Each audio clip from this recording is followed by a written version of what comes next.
আমাদের সমাজের কিছু কথা মনে জমা হয়ে আছে যেটা না বললেই নয়। এই সমাজটা ঘুরে দেখছি, মানুষের সাথে মিশেও দেখছি, মানুষ আসলে কতটা নিষ্ঠুর এবং কতটা পাষাণ সেটাও দেখছি, মানুষ কতটা মমতা মায়ায় ভরা সেটাও দেখা হয়ে গেছে। আসলে এই সমাজের মানুষগুলো এমন হয়ে গেছে যে আপনি কিছুদিন ভালো চলতেছেন, মানুষের চোখে বেজে যাবে।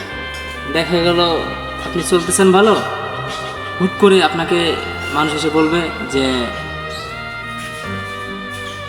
মানুষের কানাকানি করবে যে ও ভালো চলতেছে, বাবাই খায় কৃষিকাজ করে, বাবা রিক্সা চালায়, বাবা অন্যান্য কাজ করে খায়, বাবা পরিশ্রম করে খায়, আর ছেলে দেখো এতভাবে চলতেছে, বাবার ফ্যামিলি সুন্দর চলতেছে, কিভাবে চলতেছে। আর এমন সময় আসবে যে আপনি খুব অভাবে আছেন, আপনার সংসারতে খাবার নাই, বা আপনি টাকা পয়সার অভাবে কিছু করতে পারতেছেন না। সেই সময়টা কিন্তু তারা এসে আপনার পাশে বসবে না, কিংবা আপনাকে ভালো পরামর্শ দিবে না, 2 টাকা দিয়ে সাহায্য করবে না, যে আপনি যে বিপদে পড়ছেন বিপদ থেকে উদ্ধার করার জন্য 2 টাকা দিয়েও সাহায্য করবে না। আর ভালো চলতে গেলে কিন্তু ঠিকই চোখে বাজে যাবে। আপনার ঘরে আজকে খাবার নাই, কেউ এসে বলবে না যে এটা খাও, বা খাবার দিবে না, কেউ এসে খাবার দিবে না। ভালো চলতেছেন, মানুষের চোখে বেজে যাবে। কেন আমাদের সমাজের মানুষগুলো এমন কেন বুঝলাম না।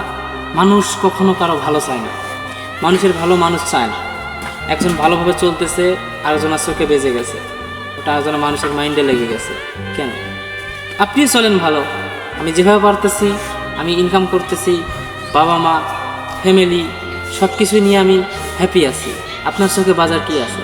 মানুষ কখনো চাইবে না আমি ভালো থাকি কিংবা সুখে থাকি, বা আমার ফ্যামিলি নিয়ে আমি ভালোভাবে দিনগুলো কাটাই। সবাই চাইবে যে ও কেন আমার সাথে ভালো চলতেছে। মানুষের চিন্তাধারা এমন হয়ে গেছে, আসলে সমাজের মানুষগুলার চিন্তা ভাবনা পাল্টানো দরকার। এভাবে চললে আমাদের চলবে না, কারণ আমরা চাই আগাতে। মানুষে কিন্তু মানুষকে পিছাই নিতেছে। মানুষ কখনো একজনকে যদি একটু সাপোর্ট করতো বা যদি হেল্প করতো, একজনের পাশে একজন দাঁড়াইতো, অবশ্যই আজকে বাংলাদেশটা অনেক এগিয়ে যেত, আমরা এগিয়ে যেতাম। আমরা এগিয়ে যাওয়া মানেই বাংলাদেশ এগিয়ে যাওয়া, এটা মানুষ কেন বোঝে না? আর এই সমাজের মানুষ বর্তমান যেভাবে চলতেছে, এভাবে চললে মানুষ কখনো এই ভুল পথ ছেড়ে ভালো পথে আসতে পারবে না, কিংবা ভালো হতে পারবে না।